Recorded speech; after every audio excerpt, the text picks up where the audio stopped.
It's your host, Smokey. Welcome to Nerd Labs. Here's my Marvel Roundup. Alright, let's get to it. First up, Luke Cage has its up and downs where it feels slow at times, but makes up for it with the dynamic between certain characters on screen and true heroes for hire fashion. I really loved Colleen and Misty's dynamic in the fight scene. It made me crave a Daughters of the Dragon series, as well as an actual Heroes for Hire. I feel this is where Marvel is strongest, with multiple core characters on screen together. Misty Knight and Shades acting there was phenomenal. Actually, the entire cast, but both had performances that stood out to me the most. Shades, with his rules of the streets, don't harm innocents, was a very good character moment for me, as well as Misty Knight's get up and take this ass whooping. Iron Fist and Luke Cage's dynamic, messing with each other, but respected each other. It made it comical, but you could feel that they had a bond, and Iron Fist had a much better storyline and really brought out the character more. Also, 2001 Chronic was the last album before the plane crash for Iron Fist. I grew up on Chronic, so this was a perfect reference for me. It was much better than Season 1, much more ruthless, especially Mariah. I loved the entire season soundtrack, especially Stephen Marley and Ghostface Killah. Iron Fist joked about taking Luke Cage to Kunlun, and it makes the dragon metaphorical joke. Also, there are multiple Dragon Kings in the Iron Fist comics that hopefully we'll get more detail on in Season 2 of Iron Fist. Daredevil might also be in Kunlun, since they're doing a Born Again storyline, which will include Matt's mom. The Nightshade drug gives powers similar to that of Luke Cage, which will help bring the Nightshade character portrayed by Gabrielle Dennis into the fold.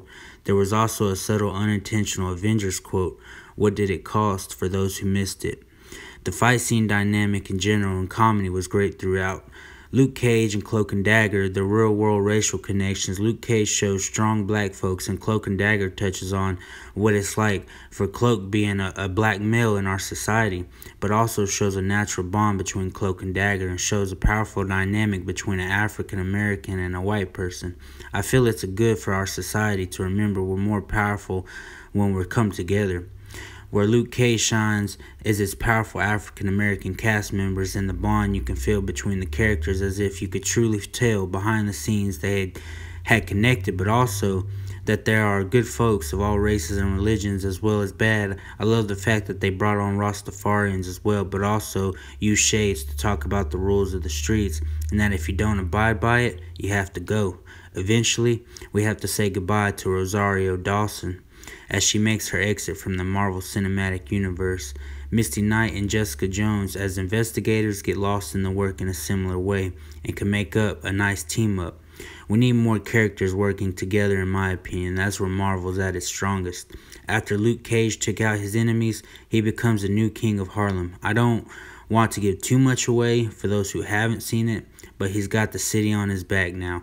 As for Cloak and Dagger, I feel it started off a little slow and it took a while to develop the characters and their abilities, although I love the unity they have for each other and they're there for each other when they need them.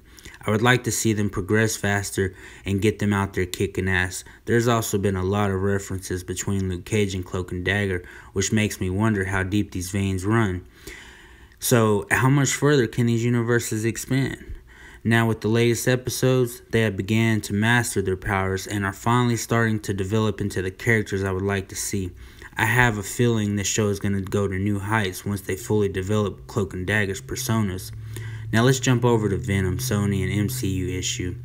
Venom will be a separate entity from the MCU due to the fact that it wasn't part of the deal with Marvel when they got the deal back with Spider-Man. Entertainment Weekly stated, Venom is the first of Sony's new films based on characters from the Spider-Man comics.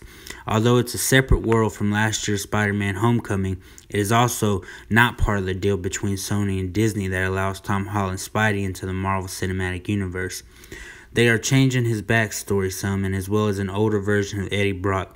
So go in with your hopes not too high and reserve judgment until you see it. If it turns out really good, it's possible another deal could happen. I'll touch on Captain Marvel and Morbius after Comic-Con. I expect a few announcements, but Marvel isn't doing a Hall H panel, so whatever other Marvel content is dropped, if I feel it's priority, I'll get it out ASAP. Also, Jared Leto playing Morbius, and it will be connected to the Venom movie, and it could also connect to Spider-Man in the future depending on quality and turnout. Since making my last video, Comcast has officially withdrawn from the bidding war with Disney. So for all our comic book enthusiasts that love the MCU, things are looking up. Be prepared for some major announcements within the next year or two. Although the deal isn't expected to be finished till sometime in the summer of 2019, things are leaning Disney's way. Next, Agents of S.H.I.E.L.D. casting descriptions leaked online. Here's the descriptions. The first is a character referred to as Jocko, a male in his 30s, with an open ethnicity and a height of 6'4" or taller. Jocko is described as a silent mercenary who has both brains and bronze. Next up is Pax, a young male in his 20s, who is a dangerous mercenary like Jocko, but has a numerous streak on him. Butterfly is the third addition, a female in her 20s, described as an unpredictable, aloof, spacey, but nonetheless lethal. Like Jocko and Pax, Butterfly is slated to be a recurring guest star throughout the season. Last, we have Agent Damon, a new S.H.I.E.L.D. soldier who is described as being handsome, likable, cool, and funny. But unlike the rest of the characters in this breakdown, and like most of the S.H.I.E.L.D. agents that appear on the show, Agent Damon is only slated to appear for one episode. I'll talk more about Coulson and Captain Marvel after Comic-Con. Alright, now, Spider-Man, Far From Home, just cast Naman Akar, a Turkish actor. So far, there is nothing known about his role, and Sony declined to comment on the casting. The only thing fans know about his role is that the character's name is Dimitri, but that name could be a placeholder for now. There is a Dimitri character in the Marvel Universe that goes by the codename Chameleon and is the half-brother of Kraven the Hunter. Now, I know everyone is excited for the weekend with Comic-Con International. I'll be putting up videos as quick as possible on any and all news pertaining to certain topics. DC just dropped a Titans trailer, and there will be tons of content dropping all weekend, so bear with me. Also, watch my feeds for interviews and new behind-the-scenes pictures or special content. Thank you guys for watching. Now click the subscribe button, turn on alerts to stay up to date on all your latest comic, TV, and film news. Thank you guys. Later.